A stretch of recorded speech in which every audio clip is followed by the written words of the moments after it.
Hello everyone. So we are back with another video from social studies lesson agriculture was going on. Okay, so we are up to part third right now, and what we have till studied is about agriculture. कि agriculture क्या होता है, types of agriculture we have seen through, patterns of agriculture we have seen through, है ना. तो अब ये सारी बेसिक चीज़ें हम लोगों ने कवर कर ली है बेटा. अब हमने जो एग्रीकल्चर अभी तक देखा था ना कि हाँ ठीक है एग्रीकल्चर होता क्या है, इसकी इम्पोर्टेंस क्या है, ठीक है. और आप ये भी जानते हो कि हमारी जो इंडियन पॉपुलेशन है, हम जो इंडियंस है वो हाईली डिपेंडेंट अपॉन एग्रीकल्चर है, ठीक है. तो अब ये हाई डिपेंडेंसी ऑफ एग्रीकल्चर हमारी जो है वो हमें नेक्स्ट टॉपिक पे ड्रैग करेगी. ओके, अब हाई डिपेंडेंस कैसे ड्रैग करेगी कि सी अगर मैं एंशिएंट टाइम से बात करूँ, या मैंने आपको with the starting of lesson क्या समझाया था कि जितनी भी डेवलप कंट्रीज, आज हम जितनी भी कंट्रीज को टैग देते हैं डेवलप्ड कंट्रीज का, उन्होंने इनिशियल स्टेज पर किस पर वर्क किया था, एग्रीकल्चर पे वर्क किया था, राइट. तो अब ये पर्टिकुलर ऐसी चीज़ें थी, उन्होंने धीरे धीरे धीरे धीरे अपने एग्रीकल्चर को बहुत ज़्यादा इम्प्रूव किया था, और विद दैट इम्प्रूवमेंट उनका अपने आप सेकेंडरी और टर्शरी सेक्टर इम्प्रूव हो गया था. तो सिमिलर चीज़ें हम इंडिया में भी, हाई डिपेंडेंसी ऑफ एग्रीकल्चर यहाँ पर भी है, हमें भी डेवलपिंग से डेवलप्ड बनना है. तो अब हमें क्या करना पड़ेगा, इस एग्रीकल्चरल रिफॉर्म के बारे में बात करनी पड़ेगी, ठीक है. इसके अंदर हमें रिफॉर्म लाना पड़ेगा. तो अब रिफॉर्म हमारे पास किस मैनर में आएगा, टेक्नोलॉजिकल एंड इंस्टीट्यूशनल रिफॉर्म्स के बारे में हम लोग बात करेंगे. अब सी टेक्नोलॉजी का मतलब क्या होता है कि अभी तक एग्रीकल्चर करने के लिए जो पुरानी प्रिमिटिव टेक्नोलॉजीज़ का हम यूज़ कर रहे थे, अब हम उसे अपग्रेड करने वाले. ओके, इंस्टीट्यूशनल रिफॉर्म्स मतलब बहुत सारे न्यू इंस्टीट्यूशन सेटअप किए जाएंगे जिससे एग्रीकल्चर को प्रमोट किया जाएगा, फार्मर्स को सेफगार्ड किया जाएगा. मतलब किसी भी तरीके से प्रोडक्टिविटी इंक्रीज करने के लिए यहाँ पे हम लोगों ने रिफॉर्म्स यहाँ पे पुट ऑन किए हैं, ठीक है. No let's look one by one into it. So अगर जब मैं टेक्नोलॉजिकल रिफॉर्म्स की बात करती हूँ तो बेटा बहुत इजीली समझ पा रहे हो कि यहाँ पर जो टेक्नोलॉजी है वो एब्सोल्यूट टेक्नोलॉजी को चेंज करके अब यहाँ पे न्यू इम्प्रूव्ड और वाइज टेक्नोलॉजी लाई गई है ना, ताकि उससे रिसोर्सेज का फुलर मैनर में यूटिलाइजेशन हो सके और हमें एक सेटिस्फैक्ट्री मैनर में प्रोडक्शन मिल सके. मतलब यहाँ पे आपको वाई का तो समझ में आ गया ना कि वाई क्यों बोला है मैंने यहाँ पे, क्योंकि हमें क्या चाहिए, there is an high dependency. और मतलब अगर मैं बात करूँ तो अगर मैं इंडिया के जीडीपी शेयर की भी बात करूँ तो काफ़ी मतलब जो इंडियंस हैं या फिर काफ़ी इंडियन इकोनॉमी जो है वो highly dependent upon agriculture sector है. तो हमें इसको इम्प्रूव करना बहुत ज़्यादा ज़रूरी है. तो देखो अब टेक्नोलॉजिकल रिफॉर्म्स में क्या क्या हुआ. जो पर्शियन व्हील्स थे वो किससे आप चेंज कर ले गए हैं, वाटर पंप से. आपने देखा ना अब डैम्स हो चुके हैं.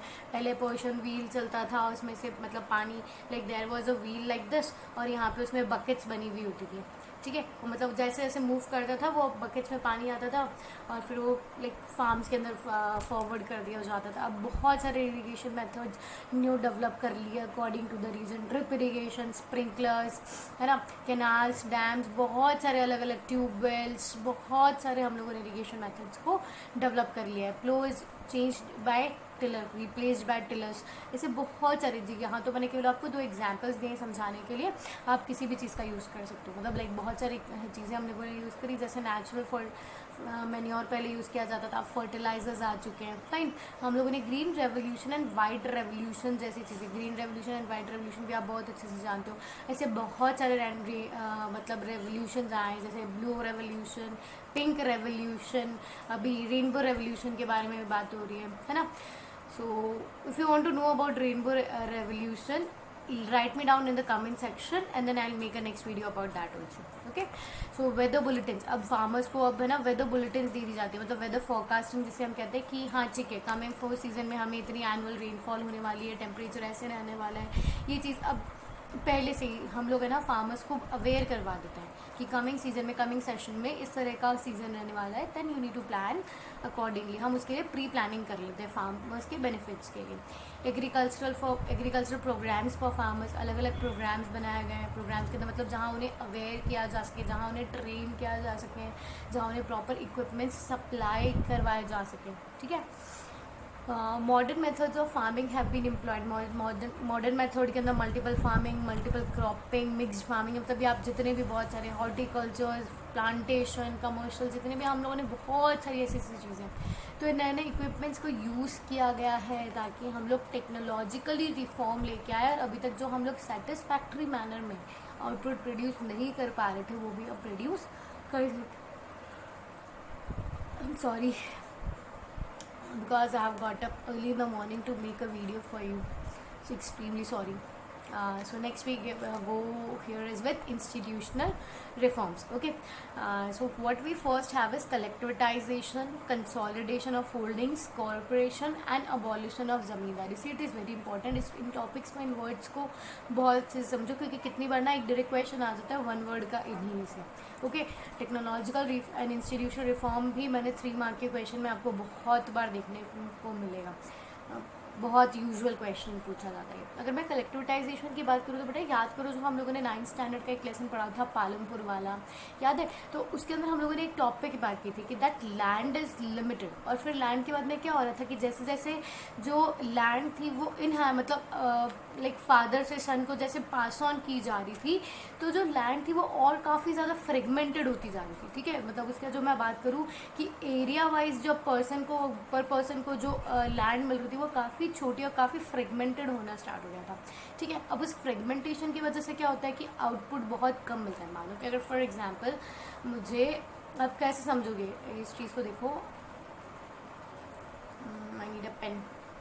सी फॉर एग्जांपल मानो कि मेरे पास इतनी बड़ी ज़मीन है, ठीक है, यहाँ पे, और यहाँ पर इसी पर्टिकुलर ज़मीन को मैं इतने 4-5 पीपल में अगर मैं डिवाइड कर देती, अगर मुझे यहाँ आउटपुट करना है तो मैं इस पूरे लैंड को यूटिलाइज़ कर पाऊँगी, है ना, इस पूरी ज़मीन को मैं यूटिलाइज़ करूँगी. पर जो 5 पीपल है, मानो कि उन्होंने इस जगह करीब आउटर एजेस है, इसकी छूट जाएगी, इसकी आउटर एजेस छूट जाएगी, इसकी आउटर एजेस छूट जाएगी, मतलब लाइक देयर कुड बी बहुत से ऐसे पार्ट.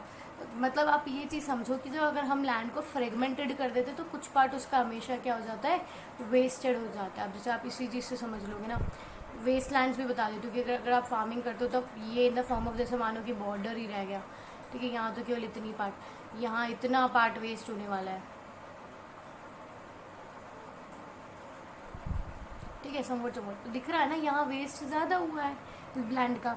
ठीक है, तो this will help you understand properly कि पहले जो ज़मीनें थी, मतलब पहले तो लार्ज थी, जैसे वो इनहेरिट होती गई, प्रॉपर्टीज इनहेरिट होती गई तो उनका फ्रेगमेंटेशन हो गया. फ्रेगमेंटेशन की वजह से लैंड आउटपुट जो है वो रिड्यूस हो गया. तो अब लोगों ने क्या करना स्टार्ट किया, गवर्नमेंट ने क्या स्टार्ट किया, क्या उस लैंड को वापस से रिकलेक्ट करके, कलेक्टिविटाइजेशन करके, फिर उसको पर्टिकुलर किसी एक पर्सन को अलॉट करके, मतलब उन लोगों ने ग्रुप कल्टीवेशन करना स्टार्ट किया यहाँ पे. ठीक है, कॉर्पोरेटिव्स में कल्टीवेशन करना स्टार्ट किया.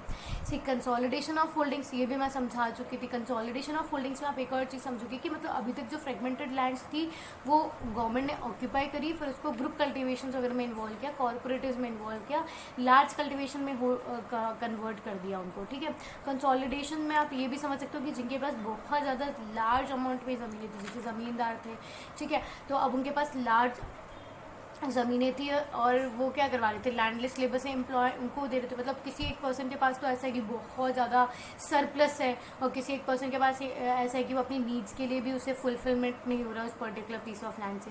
ठीक है, तो अब गवर्नमेंट ने उन लैंड्स को भी कंसोलिडेट करना शुरू कर लिया था. ठीक है, कॉरपोरेशन, अब सभी से कॉरपोरेशन मिल रहा था. अभी इस कॉरपोरेशन वर्ड को मैं आगे नेक्स्ट टर्म से आपको समझाऊंगी कि कॉर्पोरेशन कैसे मिलने लगा था. अब यहाँ पे बेसिकली आप इतना समझ लो कॉर्पोरेशन कि गवर्नमेंट अब फार्मर्स को सपोर्ट करने लगी थी. अब वो ये चाहती थी कि हम किसी भी तरीके से फार्मर्स को सपोर्ट करें और हमारी कंट्री का जो आउटपुट है वो हम इंक्रीज़ करवा पाएँ. फाइन.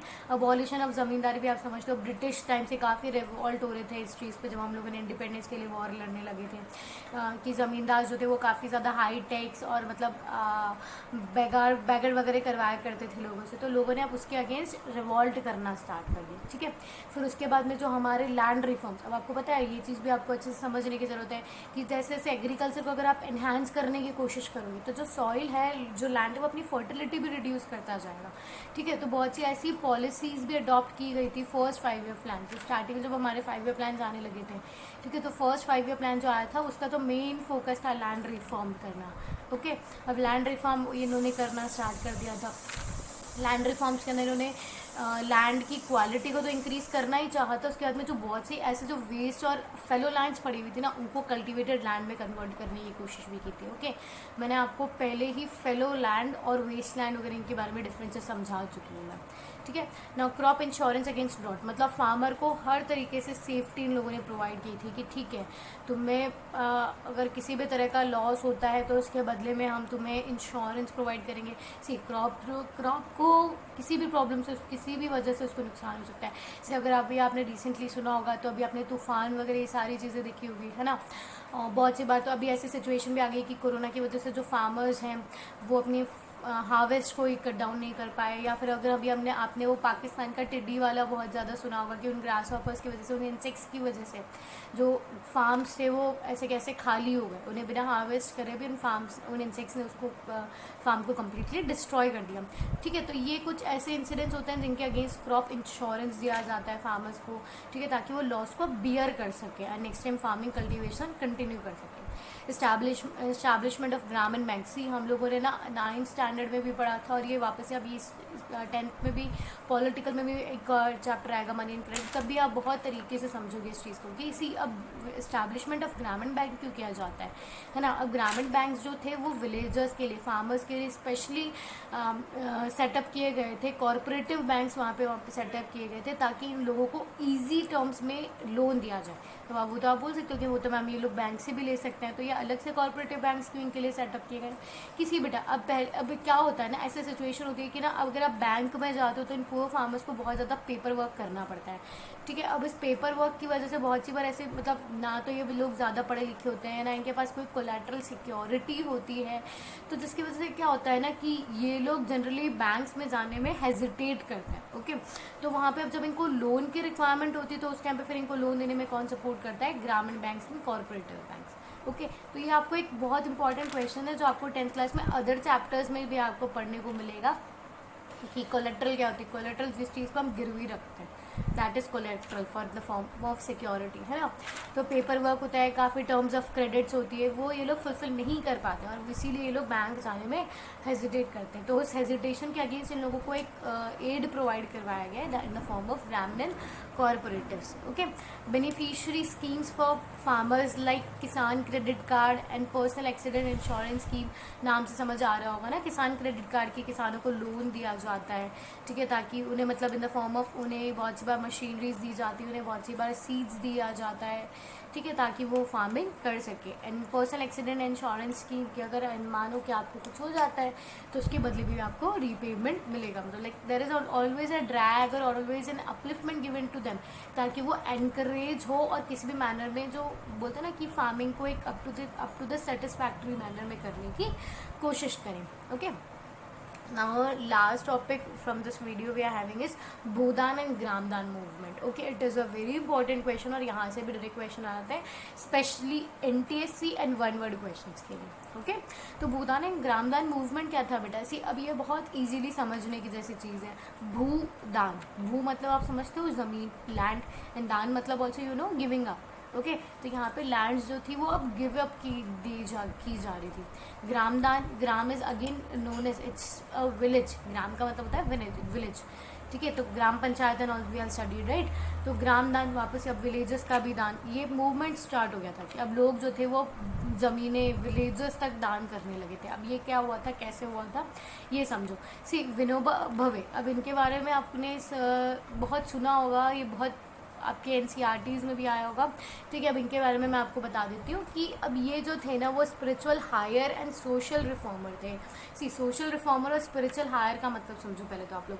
सोशल रिफॉर्मर का मतलब क्या होता है, ये तो आप अच्छे से जानते हो, जो सोसाइटी में रिफॉर्म्स लाने, अच्छे रिफॉर्म्स लाने की कोशिश करते हैं, है ना। अब स्पिरिचुअल हायर्स क्या होता है, स्पिरिचुअल जैसे मानो कि फॉर एग्जांपल मेरी थिंकिंग है ना, तो मानो कि जैसे फॉर एग्जांपल कि मैं XYZ रिलीजन को मैं प्रीच करती हूँ, ठीक है, मैं उसके बारे में बहुत ज़्यादा बोल रही हूँ, उसके बारे में मैसेजेस वगैरह प्रिडिक्ट करने की कोशिश कर रही हूँ, लोगों तक फैलाने की कोशिश कर रही हूँ। तो अब मेरे बाद में मुझे कोई और ऐसा चाहिएगा ना जो मेरी इन चीज़ों को मतलब और ज़्यादा लोगों तक फैलाए, मतलब मेरे मरने के बाद भी या मेरे इन स्टेप चीज़ों को स्टॉप करने के बाद भी कोई इनको कंटिन्यू करे मेरे मैसेजेस को।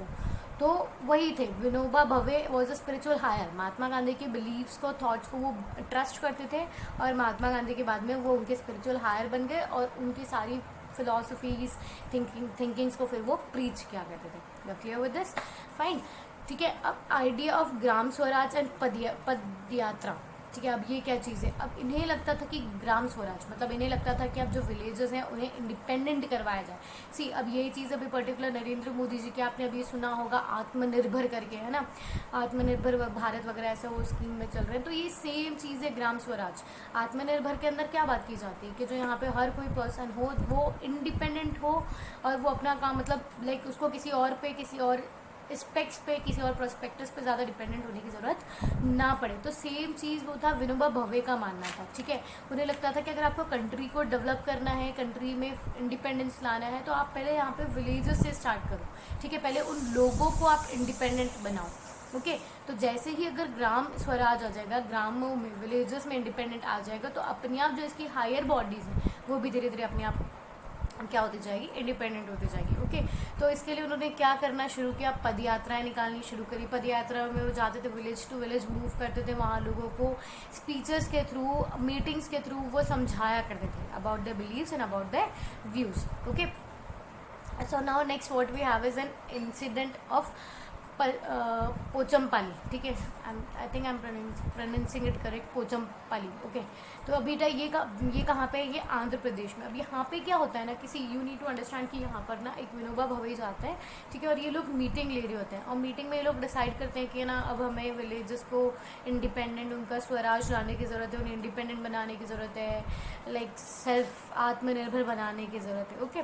तो अब बात आ जाती है उस मीटिंग के अंदर, ये क्वेश्चन हो जाता है कि चलो ठीक है, आपने बोला कि आत्मनिर्भर बनना है, बन जाएंगे, पर हम बनेंगे कैसे, ठीक है। उन्होंने क्वेश्चन पूछा कि भाई हम बनेंगे कैसे, हमारे पास तो ज़मीन ही नहीं है, हम लोग तो लैंडलेस हैं, हम कैसे बनेंगे, ठीक है। तो उस टाइम पे यहाँ पर मतलब वहीं पे उस मीटिंग में बैठे हुए थे श्री रामचंद्र रेड्डी, ओके। यहाँ पे देखो सोल्यूशन के फॉर्म में मैंने लिखा हुआ है ना इनका नाम, श्री रामचंद्र रेड्डी। तो अब बेटा श्री रामचंद्र रेड्डी क्या बोलते हैं ना कि ठीक है, उनके पास ना वो काफ़ी रिच थे, काफ़ी मतलब लार्ज लैंड ओनर है वो, थे आई मीन। तो उन्होंने क्या किया, उन्होंने उस टाइम पे अपनी 80 एकर्स ऑफ लैंड को डिस्ट्रीब्यूट कर दिया among the 80 landless labours, villagers, ठीक है। तो अब ये सोल्यूशन आ गया था कि जिनके पास एक्सेस में था, जिनके पास सरप्लस में था, उन्होंने खुद ने ही क्या करना स्टार्ट कर दिया, भूदान, ग्रामदान, ओके, करना स्टार्ट कर दिया। तो ये सोल्यूशन आ गया। श्री रामचंद्र रेड्डी जो थे, उन्होंने अपनी 80 एकर्स ऑफ लैंड को डिस्ट्रीब्यूट कर दिया था among 80 villagers, okay, landless villagers. तो ये हो गया आपका भूदान, ठीक है। तो इसी तरीके से आइडिया स्प्रेड हुआ, और जो बड़े बड़े ज़मींदार थे, जिनके अंदर नंबर ऑफ विलेजेस आते थे ज़मींदारों के पास में, तो उन्होंने भी क्या करना, अब वो बेटा अब इसके अंदर भी एक चीज़ अब ट्विस्ट है। अब ज़मींदार सब ऐसे तो नहीं है ना कि सब में एकदम से मतलब देशभक्ति आ गई, नेशनलिज्म आ गया, सब ने एक साथ ही अपनी जो ज़मीनें थी वो गिव अप करना स्टार्ट कर दिया, नहीं। मतलब यहाँ पे जो लोग थे वो काफ़ी ज़्यादा, मतलब कुछ जो थे वो खुद अपने मर्जी से गिव अप करने लगे थे, और कुछ जो थे वो किसी ना किसी प्रेशर के थ्रू काम करके गिव अप करने लगे थे, और कुछ लोग ऐसे थे जो ये चीज़ बहुत क्लियरली समझ चुके थे कि ठीक है यार, अगर आज हमने ये ज़मीनें गिव अप नहीं करी तो कल को गवर्नमेंट जो है वो हमसे वैसे भी इन सारी ज़मीनों को, सी कंसोलिडेशन समझाया था ना, कंसोलिडेशन हो रही था, कलेक्टिविटाइजेशन हो रहा था, रिफॉर्म्स हो रहे थे, तो वो ये चीज़ समझ चुके थे कि गवर्नमेंट कल को हमसे ये ज़मीनें वैसे भी छीनने वाली है, तो इसलिए उन्होंने क्या किया, खुद ही दे दूँ, गवर्नमेंट छीनेगी उससे पहले खुद ही दे दूँ। तो आइडिया स्प्रेड, ठीक है। Zamindars offered the villages owned by them to the landless laborers and that is known as Gramdan. So you are clear with the Gramdan and Bhoodan, okay. अब ये ग्रामदान एंड भूदान ऐसा मूवमेंट था बेटा जो ब्लडलेस हुआ था, ओके। तो इसीलिए इसका नाम भी क्या आ जाता है, bloodless revolution. It is an important question, I already told you. 2 mark 2 mark के तो क्वेश्चन चलो आपसे पूछे नहीं जाते हैं, 3 मार्क के क्वेश्चन में आपको ये पूछा जा सकता है कि what was bloodless revolution, okay. So this is a blank page. what we have is time to revise। सी, अब टाइम टू रिवाइज के अंदर वापस से सारी चीज़ें रिकॉल कर लो कि अभी तक हम लोगों ने क्या पढ़ा हुआ है। सबसे पहली चीज़ हमने क्या पढ़ी थी, एग्रीकल्चर की डेफिनेशन, है ना, कि एग्रीकल्चर होता क्या है, combination of 2 Latin words agri and culture, जिसका मतलब होता है properly cultivation of soil and rearing of animals, ये चीज़ हमने पढ़ी थी। फिर हम लोगों ने इसकी इम्पोर्टेंस देखी थी कि क्यों अभी तक ये हमारे लिए इतना ज़्यादा इम्पॉर्टेंट था, है ना। इम्पोर्टेंस की भी हम बात कर चुके थे कि ये इम्पॉर्टेंट इसीलिए क्योंकि मोस्ट ऑफ द पीपल जो है वो आज के टाइम पे, इंडिपेंडेंस से चलो हम बात कर ले, इवन आज के टाइम पे they are highly dependent upon agriculture, और ये हमारे जीडीपी का काफ़ी इंपॉर्टेंट सेक्टर है। And of course agriculture is a primary sector which helps in promoting secondary and tertiary sector as well. तो ये भी आप बहुत अच्छे से समझ चुके हो, है ना। फिर उसके बाद में हम लोगों ने टाइप्स ऑफ फार्मिंग पढ़ा था, intense subsistence farming, intensive farming and commercial farming. ये सारी चीज़ें आप लोगों ने पढ़ ली थी बहुत अच्छे से, मुझे नहीं लगता समझाने की ज़रूरत है ना। अगर नहीं समझ में आओ तो वीडियो वापस से प्ले बैक करके देख लेना, ठीक है। Don't expect me to explain it again.